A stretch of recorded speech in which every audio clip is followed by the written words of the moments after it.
प्रभु मृत्यु और प्राणी नाम ध्रुवा, मृत्यु अटल है, आज चला जाए, आने से पहले चला जाए या 100 वर्ष बाद जाए, लेकिन मृत्यु अटल है, सबको आनी है। लेकिन प्रभु अगर ये चला गया बहुत हानि हो जाएगी। बोले क्या? बोले आपकी वाणी मिथ्या हो जाएगी। गीता में आपने कहा है कि मैं जिसका पक्षधर रहता हूं उसका वंश कभी कभी अंत नहीं होता। यहाँ तो पांडवों का वंश अंत होने जा रहा है। प्रभु आप गीता को सत्य कर दीजिए। प्रभु आप अपनी वाणी की रक्षा कीजिए, गीता की रक्षा कीजिएगा।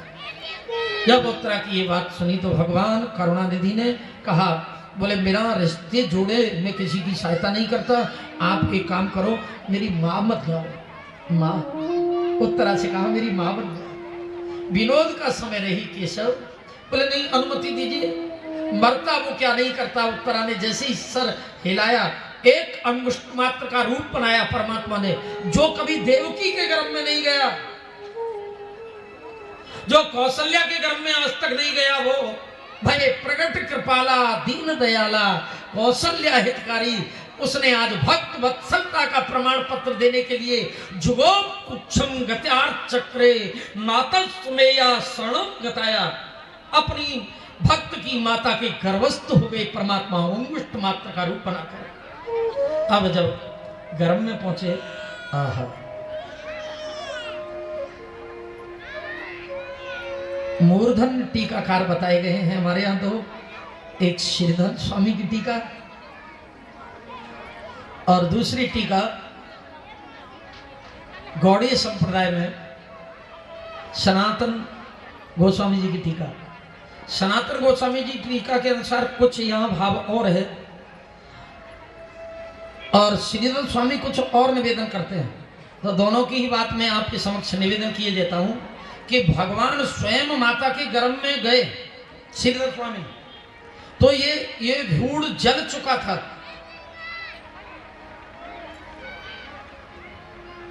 बच्चा जन्म लेता है तो कितना कोमल होता है, और ब्रह्म शक्ति का तेज सहन कर सकता था क्या? ये माता के गर्भ में ही जलकर खाक हो चुका था। लेकिन वहां जाकर कृपा निधि दीन बंधु दीनानाथ ने चतुर्भुज स्वरूप से दर्शन दिया और अपनी कृपा की अमृतमयी दृष्टि से पुनर्जीवन दिया माता के गर्भ में। अब पुनर्जीवन देकर भगवान दर्शन देकर भगवान चतुर्भुज स्वरूप से इस बालक को दर्शन देकर बाहर आए। ये और दूसरा भाव है, ब्रह्म शक्ति के तीक्ष्ण तेज के कारण माता इस तीक्ष्ण तेज को सहन नहीं कर पाई। इस बच्चे का मरण भी हुआ और मरे हुए बच्चे को माता ने गर्भपात हुआ, इस बच्चे को जन्म हो गया। ये सनातन गोस्वामी जी की टीका के अनुसार जन्म हुआ। लेकिन जन्म होने के बाद में इनकी दादी अम्मा जो थी कुंती, अपनी गोदी में लेकर मृत बालक को बैठी थी। द्वारकानाथ कृष्ण ने जब अपनी बुआ को मृत पोते को गोद में लेकर रुदन करते हुए देखा, धैर्य टूट गया प्रभु का। ध्यान आया मेरी वाणी मिथ्या होने जा रही है, अब तो इसको पुनर्जीवन देना ही पड़ेगा। भगवान ने साक्षी माना। बोले कि इस जल को साक्षी मानकर, 10 दिशाओं को साक्षी मानकर, आकाश और पाताल को साक्षी मानकर, दिग्गजों को साक्षी मानकर, संपूर्ण देवताओं को साक्षी मानकर मैं आज इस बालक को मैं अपना कुछ पुण्य देना चाहता हूं, ये जीवित हो जाए। मैंने कौरव और पांडवों के मध्य आज तक कभी भेद दृष्टि न रखी हो।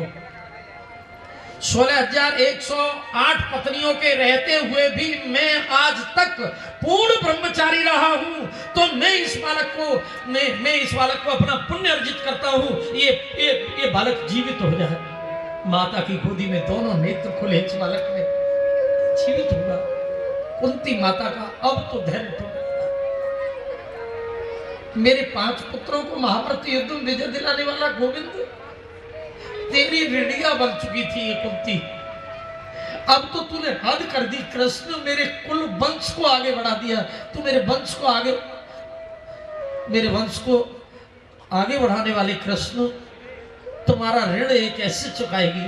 भगवान द्वारिका जाने को उद्यत थे, उसी समय अपना शरीर बिछा दिया कुंती माँ ने। मार्ग में रथ के सामने भगवान नीचे उतरे, बुआ को उठाया। बुआ क्या चाहती हो? मैं तुझसे कुछ मांगना चाहती हूँ कृष्ण, देना चाहोगे? मांग बुआ, जो तू मांगे वो मैं तुझे दूं। वचन दे रहे हो, देख लो, मुकर मत जाना। बोल नहीं माँ, वो आज जो तू मांगे, इनके पिताजी की बहन है ये, जो तू मांगेगी वो मैं दूंगा। बोले मोह विपत दीजो प्रभु, तो एक नाथ है, तुम ही तो एक मेरे नाथ हो प्रभु। मेरी झोली में जाते समय तुम चले गए, और हो सकता है तुम्हारा विस्मरण मुझे हो गया, जीवन का सबसे बड़ा दुख होगा।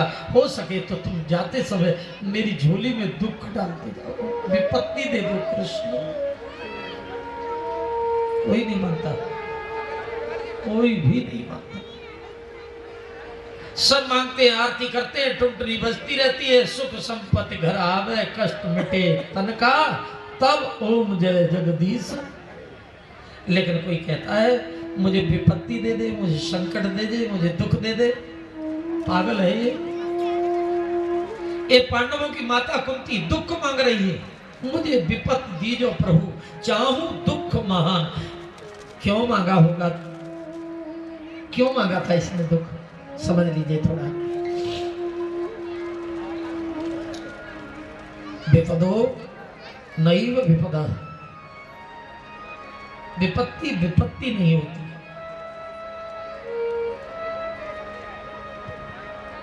संपदो नैव संपदा, संपत्ति को संपत्ति नहीं कहते, विपत्ति को विपत्ति नहीं कहते। विपद विस्मरणम विष्णु, भगवान विष्णु का विस्मरण हो जाना ही सबसे बड़ी जीवन की विपत्ति है। संपत नारायण स्मृति, भगवान की याद बनी रहे, ये सबसे बड़ी संपदा है। जीव का सबसे बड़ा दुख क्या है? भगवान को भूल जाना, भगवान को भूल जाए।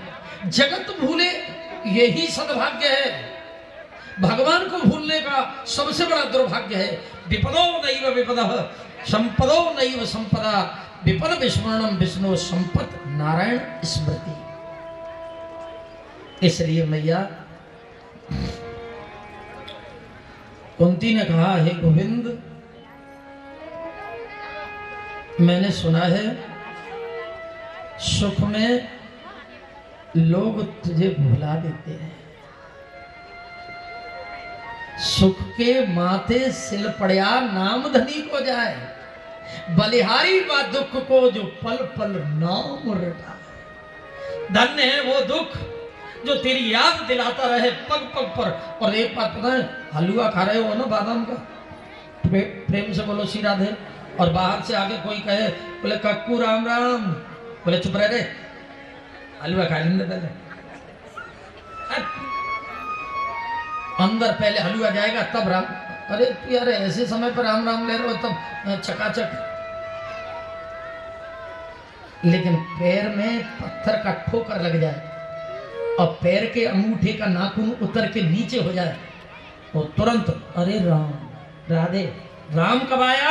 दुख में। सुख में राम नहीं, दुख में। इसलिए गोविंद सुख के माथे सिल पड़या नाम धनी को जाए, बलिहारी बा दुख को जो पल पल नाम दुख दे दीजिए।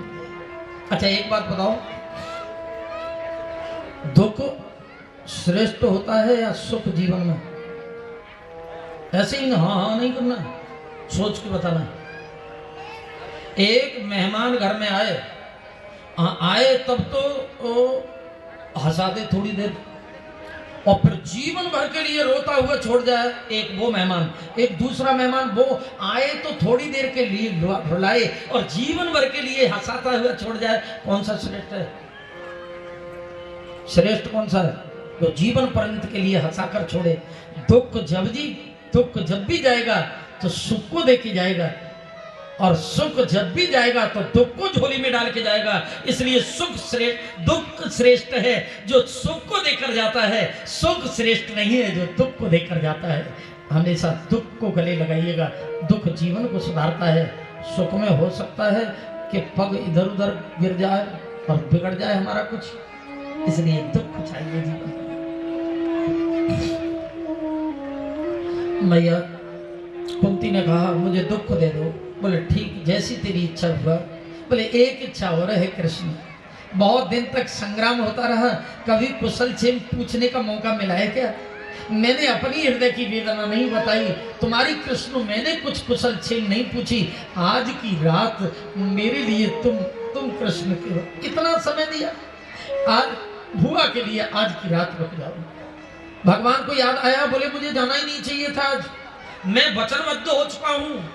शांतनु सुत गंगा पुत्र इस समय सरसैया पर लेटे हुए हैं, चतुर्भुज स्वरूप से दर्शन देने का वचन दिया था, अभी मुझे जाना नहीं है, रात्रि के समय रुके। सारी गोकुल से लेकर वृंदावन और मथुरा और द्वारिका तक की सारी लीला मैया पूछती रही। कृष्ण अपनी बताते, कभी कुंती की पूछते, भोर हो गया, दिनचर्या पूर्ण की। गंगा पुत्र भीष्म को चतुर्भुज स्वरूप से दर्शन देकर सदगति, यहाँ उत्तरायण आ गया था, इच्छा मृत्यु का वरदान था। मेरे भाई लोग ध्यान दें थोड़ा,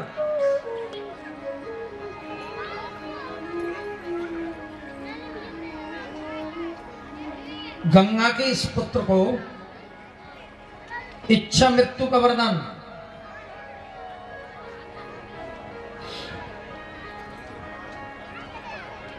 जब इच्छा होगी तब मृत्यु आएगी, नहीं आएगी नहीं।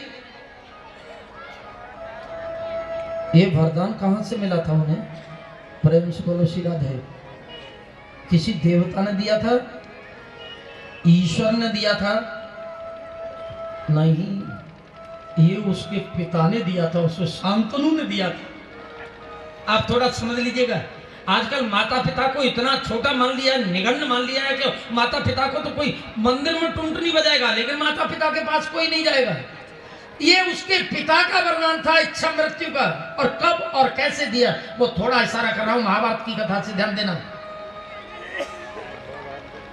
माता पिता से बढ़कर दुनिया में कोई तीर्थ नहीं है साहब।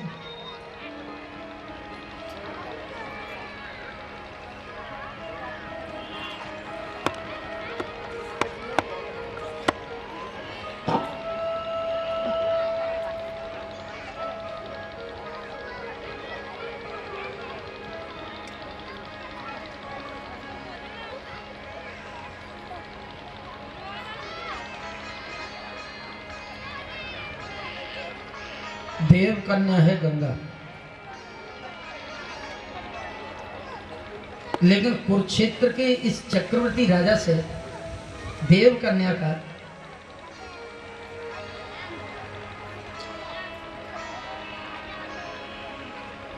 शर्त के साथ में स्वयंवर हुआ। मेरी हर इच्छा मैं पूरी करूंगी, उसमें विघ्न आप नहीं डालेंगे, और जिस दिन मेरी इच्छा को तोड़ दिया उसी दिन मेरा और आपका संबंध विच्छेद हो जाएगा। एक एक करके 8 पुत्रों को गंगा अपने गंगा में विसर्जन कर चुकी है, लेकिन 8वां जब विसर्जन करने जा रही थी धैर्य टूट गया और 8वें को बचा लिया। किसने? शांतनु ने। गंगा ने कहा, बोले कि ठीक है, इस पुत्र को सुयोग्य होगा तो तुम्हें लौटा दूंगी, लेकिन अब मैं तुम्हारे जीवन में कभी नहीं आऊंगी। वचन तोड़ दिया है अपने राजन, और ये गंगा चली गई। लेकिन जब ये किशोरावस्था में आए तो अपने पुत्र को लेकर हस्तिनापुर के राज्य से जोड़ने के लिए इसको दी गई, हस्तिनापुर नरेश को। लेकिन गंगा के बिना राजा शांतनु खोए खोए से रहते थे। उसी बीच में एक मत्स्यगंधा, एक कन्या से इनका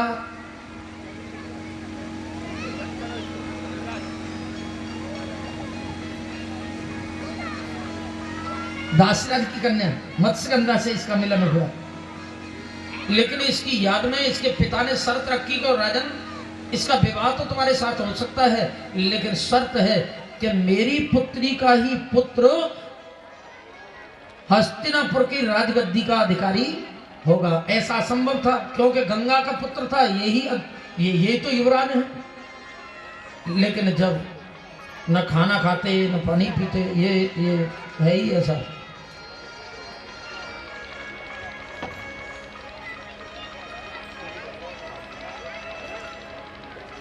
देवव्रत को, ये गंगा के पुत्र देवव्रत को चिंता होने लगी, मेरे पिता का इस अस्वस्थता का कारण मुझे कैसे पता चले। सारथी को एक दिन पूछा, बोले मेरे पिता नित्य कहाँ जाते हैं? बोले युवराज, मुझे महाराज ने मना किया है। बोले मैं तुझे दंडित करूंगा, मुझे बता मेरे पिता का अस्वस्थता का कारण क्या है, मैं जानना चाहता हूँ। बोले मत्स्यगंधा, उससे विवाह करने की इच्छा है तुम्हारे पिता को, और शर्त है उस विवाह में, उसके पिता ने कहा है कि मेरी पुत्री का विवाह तुमसे होता है तो शर्त यह है कि मेरी पुत्री का ही पुत्र हस्तिनापुर की गद्दी का राजा बनेगा। इसमें क्या बड़ी बात है? मैं ही इसमें मेरे पिता के इस विवाह में और प्रेम में मैं ही बाधक हूं, तो मैं इस बाधा को तोड़ता हूं मेरे पिता को। और उसके पिता के पास, दासीराज के पास में देवव्रत पहुंचे और कहने लगे, मेरे पिता की इच्छा है आपकी कन्या से विवाह करना चाहते हैं, तो क्यों नहीं कर देते हो? बोले इसमें बाधक आप हो देवव्रत, मेरी बेटी का ही पुत्र हस्तिनापुर की गद्दी का अधिकारी होगा। बोले मैं वचन देता हूं। बोले ऐसे वचन लेने से कोई फायदा नहीं, राजा और राजकुमार वचन तोड़ देते हैं। तो उस समय गंगा के पुत्र ने जो प्रतिज्ञा की है, 10 दिशाओं को, आकाश, सूर्य और चंद्रमा को साक्षी मानकर मैं भुजा उठाकर प्रतिज्ञा करता हूं कि मैं आजीवन ब्रह्मचारी रहूंगा और हस्तिनापुर की गद्दी से बना रहूंगा, कभी राजा नहीं बनूंगा। और ये प्रतिज्ञा कर जब विवाह कराया शांतनु महाराज का सत्यवती के साथ, तो पहली बार जब प्रवेश किया है हस्तिनापुर के महल में, तो सामने खड़े हुए देवव्रत को देखकर गदगद तो हो गया ये राजा। इतना बड़ा उपकार कोई बेटा कर सकता है पिता पर? मेरे सुख के, भौतिक सुख के लिए पुत्र तूने अपने पूरे जीवन को बलिदान कर दिया, मेरे पास कोई उपहार तुझे देने के लिए नहीं, मेरे पास कोई उपहार ऐसा नहीं जो तुझे दे दूं पुत्र। मैं तो यही दे सकता हूं तुझे, मृत्युंजय रहेगा तू, जब चाहेगा तब मृत्यु आएगी, जब तू मृत्यु को नहीं चाहेगा तो तेरे पास मृत्यु स्पर्श भी नहीं करेगी।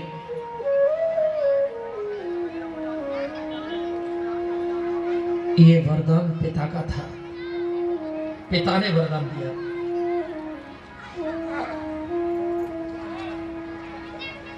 मेरे भाइयों से मेरी निवेदन है, कभी भी माता पिता को भुलाना मत। ये कथाएं रोज होती हैं, रोज सुनते हैं। माता पिता के चरणों को छोड़कर दुनिया में कहीं सुख नहीं मिल सकता।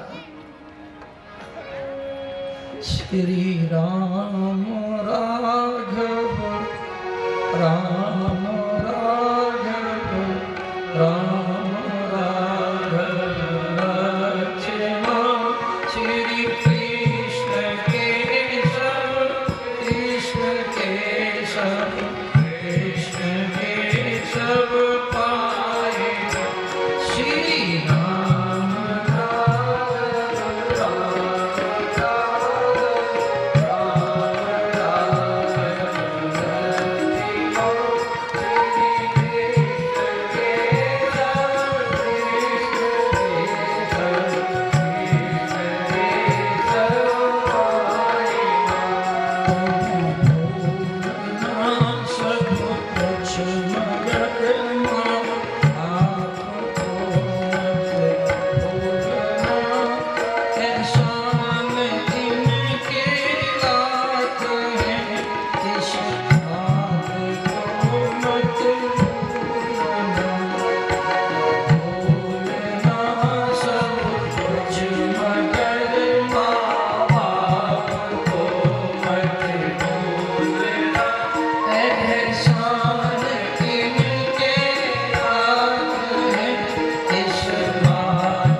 भगवान से बढ़कर इस जगत में कोई पाप नहीं है।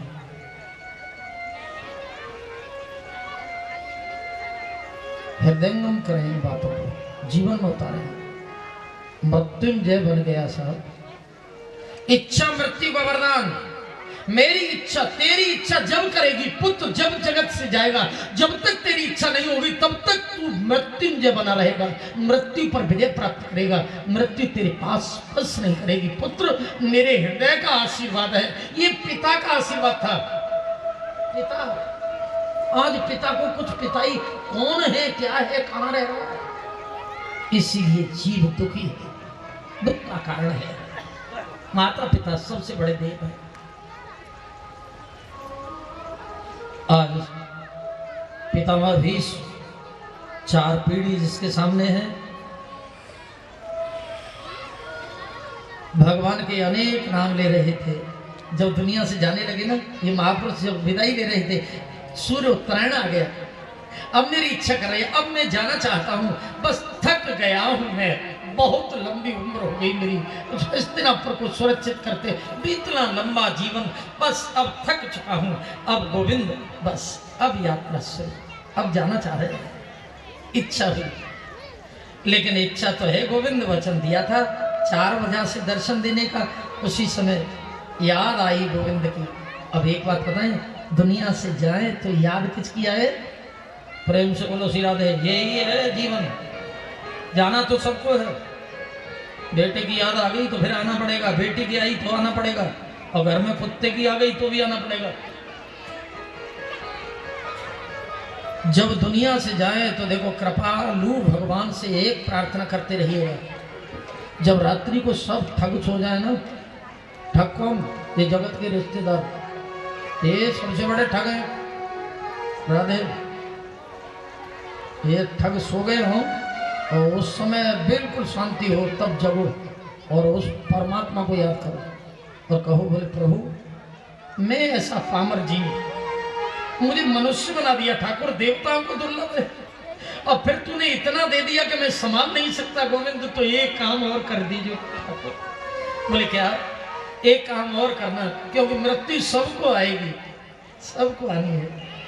इतना तो करना स्वामी, इतना करना, जब प्राण तन से निकले, इतना तो करना स्वामी, जब प्राण तन से निकले, इतना तो करना स्वामी, इतना तो करना स्वामी, इतना तो करना स्वामी, जब प्राण तन से निकले, इतना तो करना स्वामी, जब प्राण तन से निकले, इतना तो करना स्वामी, जब प्राण तन से निकले, इतना तो करना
सबको ये मृत्यु ने खाया है, काल सबको लेने आएगा और मृत्यु कहीं दूर थोड़ी है। देखो दीपक जलाए है तो बुझेगा, प्रेम से बोलो श्री राधे। दीपक बुझने को जलता है, प्रेम से बोलना पड़ेगा श्री राधे। दीपक बुझने को जलता है, जीवन सना ही मृत्यु के आंचल में पड़ता है। दीपक जलने बुझने को जलता है, जलता ही बुझने के लिए है, वो उसका जीवन ही बुझने के लिए है। तो जन्म हुआ है तो निश्चित मरने के लिए हुआ है, इसलिए मृत्यु से डरने की जरूरत नहीं है। निर्भय स्वागत करो मृत्यु का। मृत्यु एक विश्राम स्थल है, ये स्वागत करना चाहिए मृत्यु का। लेकिन इतना जरूर प्रार्थना करना चाहिए कि परमात्मा हे ईश्वर, कहीं ऐसा ना हो कि हम हॉस्पिटल में पड़े हो, डायलिसिस की मशीन लगी हो और इधर से आ रहा हो उधर निकल रहा हो। किसी किसी के तो बिल्कुल सूसू और पोटी में भी लगा रहता है। ऑपरेशन हो रहा है, ऑपरेशन थिएटर में पड़े हैं, तब प्राण तन से निकले, बढ़िया है क्या? कैसा हो? श्री गंगा जी का तट हो, स्थान मांग रहा है। श्री गंगा जी का तट हो,